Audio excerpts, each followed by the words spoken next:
오늘 우리 함께 나누실 말씀은 이사야 29장 1절부터 8절까지의 말씀입니다. 이사야 29장 1절부터 우리 8절까지의 말씀.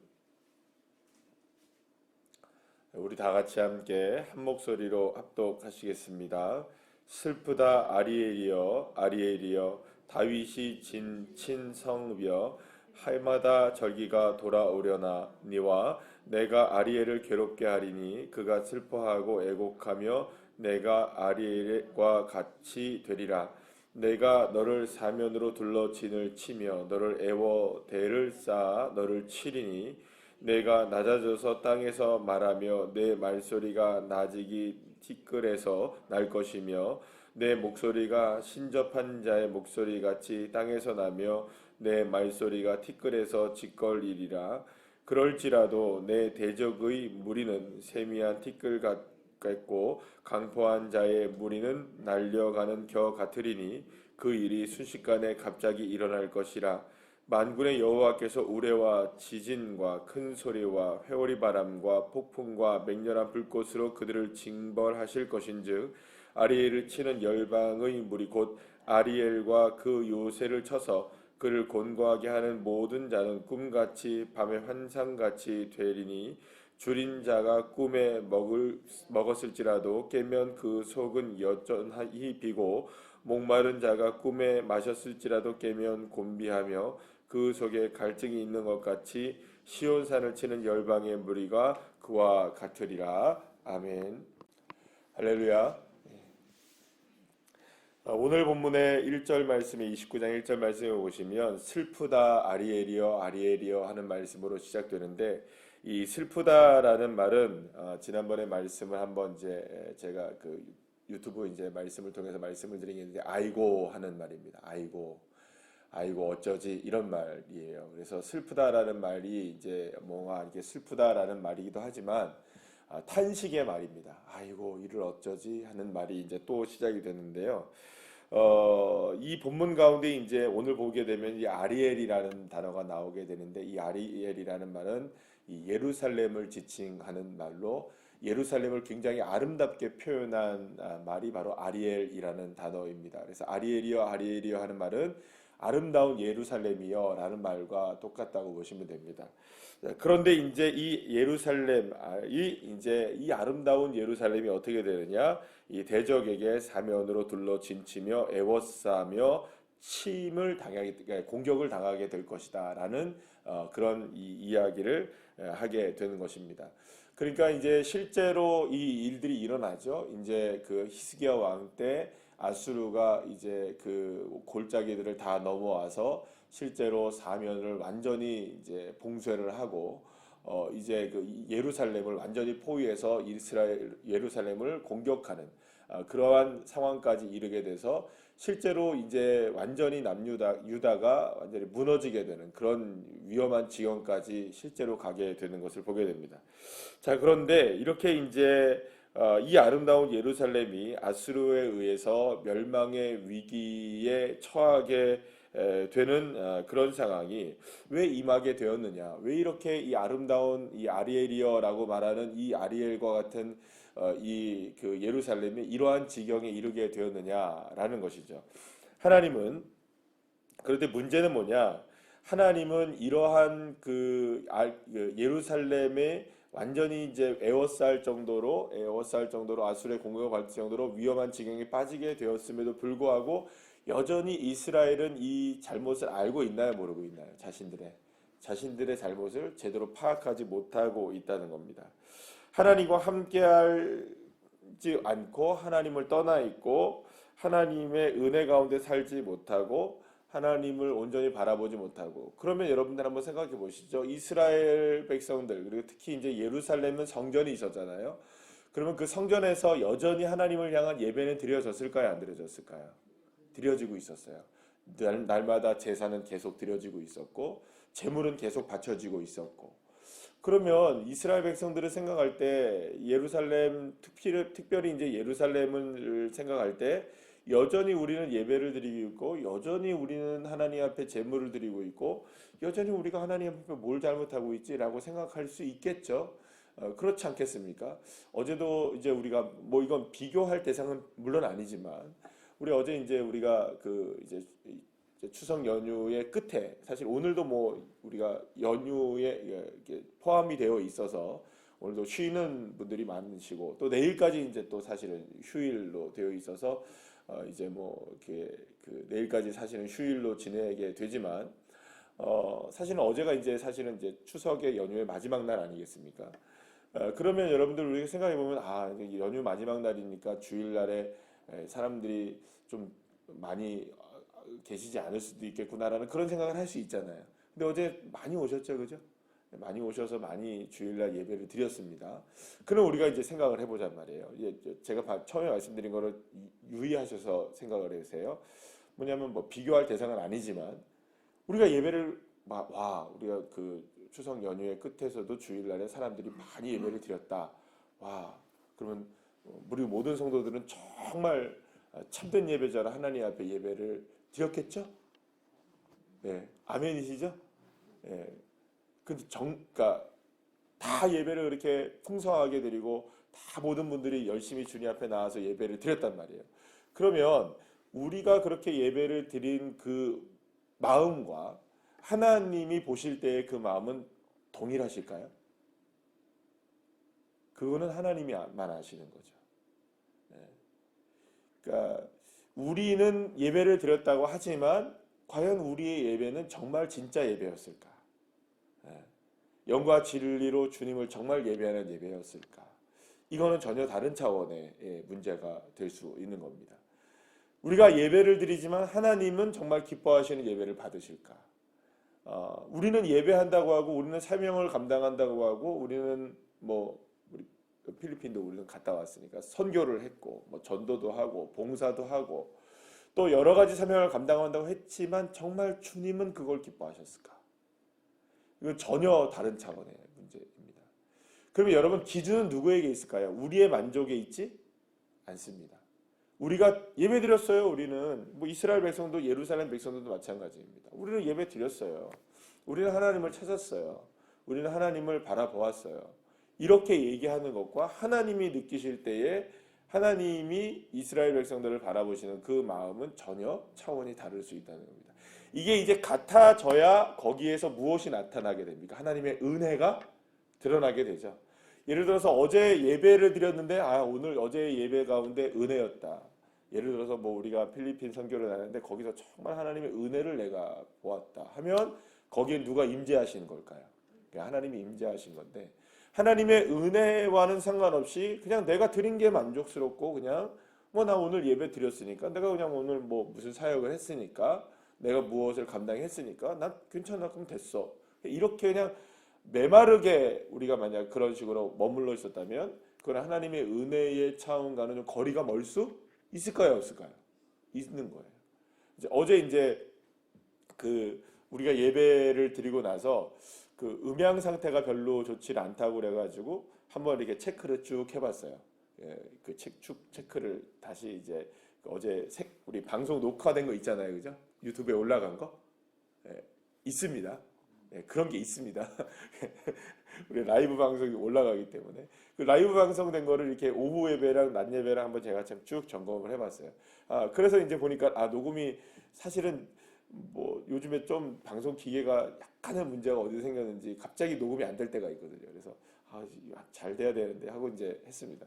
근데 어쨌든 벌써 쭉 보니까는 어제 낮 예배 이렇게 드리는데 기도를 하는데 말씀을 듣는데 말씀을 듣고 기도하고 성찬식을 마치고 나서 이제 기도하는 찬송을 부를 때마다 찬송을 부를 때 많은 분들이 눈물을 흘리면서 기도하시는 장면을 보았어요. 은혜구나. 할렐루야. 예배를 드리면서 은혜를 누리면 참 감사한 일이죠. 기도를 할 때 눈물을 흘린다거나 말씀을 할 때 감동이 된다거나 주님이 나를 이렇게 사랑하시는구나. 내가 이렇게 살아야겠구나. 이렇게 느끼게 된다면 참 감사한 일이 되겠죠. 자, 그런데 그러지 못한 메마른 상황에서도 나는 의무적으로 뭔가를 하고 있다라고 생각할 수 있을까요, 없을까요? 충분히 그럴 수 있다는 거예요. 그러니까 이스라엘의 지금 문제가 뭘까요, 여러분들?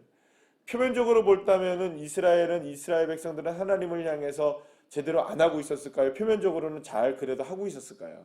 문제는 없었던 거예요. 그런데 하나님 보시기에는 이스라엘 백성들이 교만한 거죠. 나는 괜찮은데 왜 그러세요? 나는 아무런 문제가 없는데 뭐 때문에 그러세요? 그러니까 자기의 잘못을 깨닫지 못하고 있는 거죠. 그러니까 하나님과 동행하지 않으면서도 나는 하나님과 동행하고 있다는 착각을 하고 있는 거죠. 그럼 이거는 이스라엘 백성들이 아주 심각한 문제가 지금 사실 드러나 있는 겁니다. 사랑하는 여러분, 그러니까 우리가 신앙생활을 우리 삶에서 점검하게 될 때 필요한 것 중에, 정말 우리의 신앙을 점검할 때 필요한 것 중에 하나는 뭐냐면, 내가 정말로 하나님과 동행하고 있느냐라는 것에 대한 진정한 평가가 내 안에 사실은 필요하다는 것입니다. 그러니까 내가 의무적으로 무엇을 하기 때문에 나는 하나님과 함께하고 있어라는 것이 아니라, 내 마음에 정말로 감동적인 마음이 있느냐, 내 마음에 정말 주님의 은혜와 사랑이 내 안에 있느냐, 그저 그냥 이것이 내가 일상으로 진행되고 있는 것이냐, 이거는 굉장히 중요한 신앙의 판단의 문제라고 우리가 볼 수가 있습니다. 그래서 이스라엘을 지금 예루살렘을 표현할 때 지금 아리엘이여 아리엘이여 그러잖아요. 그러면 이제 한번 생각해 보세요. 예루살렘을 아름다운 아주 모습으로 표현하고 있습니다. 그러면 예루살렘이 정말로 아름다운 아리엘이 되려면 필요한 것은 무엇일까요? 이스라엘 예루살렘이 정말로 아름다운 아리엘이 되려면 딱 한 가지만 있으면 됩니다. 딱 하나만. 하나님과 동행하기만 하면 됩니다. 다른 게 필요한 게 아닙니다. 그러니까 진짜로 아름다운 아리엘이 되려면 우리는 생각할 때 아름답게 되려면 뭐가 되고 필요하잖아요. 그죠? 막 필요하다고 생각하지만 그게 필요한 게 아니라 딱 하나 하나님이 필요하신 게 딱 하나밖에 없는 거예요. 너가 정말로 아름다운 아리엘이 되려면 내가 너에게 딱 한 가지만 원한다. 너는 나와 함께 하면 된다. 그러니까 하나님이 함께 하실 때 비로소 예루살렘은 아리엘이 될 수 있는 겁니다. 그런데 하나님의 함께 하심이 온전해지지 못하면 아무리 아름다웠다 할지라도 그것은 아리엘이 될 수가 없는, 아이고 이를 어쩌나 겉모습만 아리엘이네, 진짜는 아리엘이 아니네, 이렇게 될 수밖에 없는 것이죠. 그러니까 지금 예루살렘이 당한 위기가 이렇게 아리엘의 아름다움이 깨져버릴 판이 이제 되어버린 거예요. 그러면 이제 예루살렘이 다시금 회복될 수 있는 한 가지 방법은 딱 하나밖에 없는 겁니다.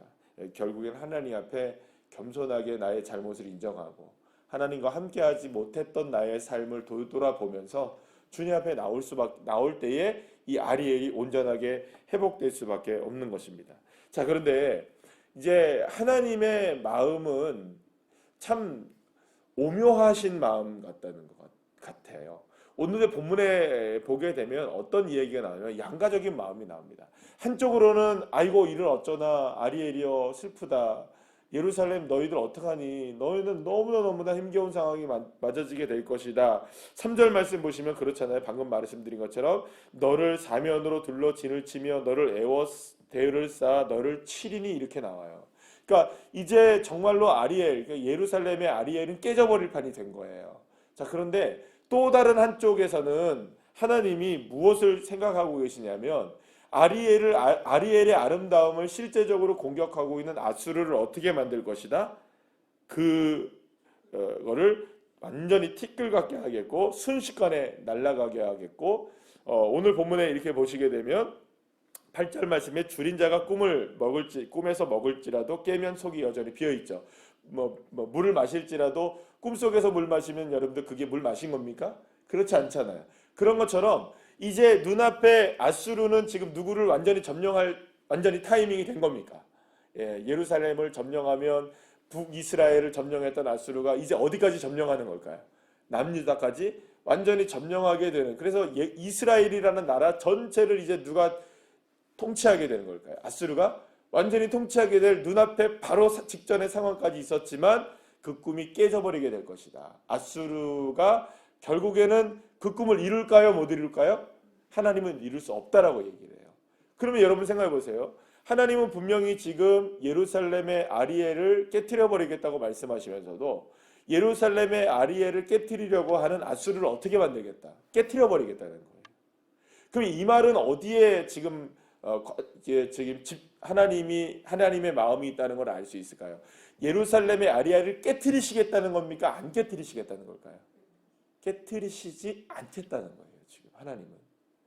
지금 비록 예루살렘이 너무나 잘못을 하고 하나님과 동행하지 않고 하나님을 온전히 바라보지 않고 하나님과 함께하지 않는 예루살렘이지만, 그래서 예루살렘이 완전히 깨트려지게 되는 그 상황이 있지만 그것을 깨트리려고 하는 도구로 사용되는 아수르가 그 꿈을 이루지 못하게 할 것이라는 말은 하나님의 마음속에는 결코 예루살렘의 아름다움을 깨트리겠다, 안 깨트리겠다, 안 깨트리시겠다는 그런 마음을 갖고 계신 거예요. 아니 겉으로는 지금 분명히 뭐라고 얘기하십니까? 깨트리겠다라고 얘기하시는 거예요. 그런데 속마음은 어떤 것입니까? 안 깨트리시겠다는 거예요. 그럼 어디가 진짜 마음일까요? 속마음이 진짜 마음이죠. 그러면 이 마음을 알면 어떻게 해야 될까요, 여러분들? 하나님께로 속히 돌아와야 됩니다. 그래서 이사야서를 우리가 함께 여러분들이 생각을 해보면, 이사야서가 여러분들 선지서 중에선 최고의 선지자잖아요, 그죠? 이사야, 그다음에 예레미야, 그렇잖아요. 그런데 우리가 예레미야서를 한번 보셨죠, 그죠? 한번 보셨지 않습니까? 그러니까 지난해 우리가 함께 예레미야서를 한번 공부를 그 큐티를 통해서, 새벽을 통해서 쭉 해봤습니다. 근데 예레미야서를 우리가 공부했을 때의 느낌은 어땠냐면 굉장히 좀 강했습니다. 다 망했죠, 그죠? 진노가 실제로 임했습니까, 안 임했습니까? 진짜로 임해서 망하고 막 이런 거예요. 망해서 하나님이 회복의 은혜를 주신다고 약속을 하고 계시지만 실제로는 망해버린 상황이에요. 근데 이사야서를 우리가 쭉 지금까지 29장까지 지금 읽어보면서는 하나님께서 망하게 하신다라고 얘기하셔요, 그죠? 예언이죠, 그죠? 망하게 하신다라고 얘기는 하시지만 그 안에 내용은 어떻습니까? 다 내용을 보니까 안 망하게 하신다라는 거예요. 그러니까 이 말은 어떤 의미를 갖고 있냐면, 예레미야와 이사야의 차이점이 뭔가를 여러분 잘 보시면요, 예레미야는 실제적으로 더 우리를 아프게 하는 말씀들이 많습니다. 망했으니까, 이미 망했으니까 이미 막 독서를 더 쏟아 내붓는 것이 더 많겠죠. 그죠? 바로 이제 망하니까, 바벨론에게 망하니까. 그런데 아직까지 안 망하고 있는데 망한다고 얘기하는 이사야서의 내용 속에서는 망한다고 이야기하는 그 말의 속에 하나님의 마음이 어떤가? 망하게 하려는 겁니까? 안 망하게 하려는 걸까요? 안 망하게 하려는 겁니다. 하나님의 마음은 거기에 있어요. 그래서 이사야서를 읽어보면 이상하게 굉장히 강한 느낌이 들지만 그 마음속에서는 따뜻한 하나님의 마음이 느껴지시나요, 안 느껴지시나요? 계속 이게 느껴지셔야 됩니다. 그러면 이스라엘 백성들은 이걸 듣고 어떤 마음을 가져야 될까요? 아, 하나님이 우리에게 진노하고 계시지만 진노를 완전히 쏟아내지 않으시는구나. 그렇다면 왜 그럴까? 아, 우리에게 뭘 주신다? 회복의 기회를 주시는 거구나. 하나님과 동행할 수 있는 기회를 주시는 거구나. 하나님을 향해 나올 수 있는 기회를 주시는 거구나. 그럴 때 진짜 아리엘이 회복되게 하시는 것이죠. 사랑하는 여러분, 그래서요, 기회가 주어졌을 때 그 기회를 놓치지 않는 게 참된 지혜입니다. 우리가 오늘도 이렇게 예배의 자리에 있다는 것이 하나님의 은혜인 줄로 믿으시길 바랍니다. 오늘도 새벽을 깨우며 이렇게 주님 앞에 나와서 예배할 수 있다는 것이 아리엘을 회복할 수 있는 기회가 아닐까요, 여러분들? 그러니까 우리의 삶 속에서는 여전히 하나님의 진노가 임할 수 있습니다. 왜냐하면 우리가 주님의 뜻대로 온전하게 살지 못하니까. 그럼에도 불구하고 하나님은 우리의 삶의 아리엘을 깨트리기를 원하시는 게 아니라 아리엘을 오히려 더 어떻게 더 아리엘다울 수 있도록 아름다워질 수 있도록 하나님이 하기를 원하시는 게 주님의 마음이신 겁니다. 그러려면 우리에게 필요한 것 딱 한 가지입니다. 우리 하나님 필요합니다. 하나님 동행하길 원합니다. 하나님과 함께하길 원합니다. 오직 주님이면 충분합니다. 할렐루야.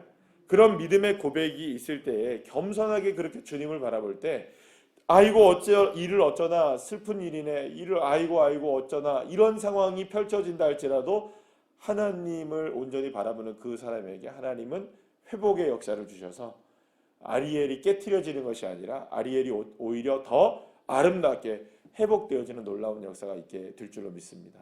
10월 한 달이 이제 시작됩니다. 하루하루의 삶 속에 어떤 상황이 우리에게 펼쳐진다 할지라도 아리엘의 아름다움이 오히려 더욱더 풍성하게 회복되어지는 그런 놀라운 성도님들의 삶이 되시기를 간절히 축복합니다. 기도하시겠습니다.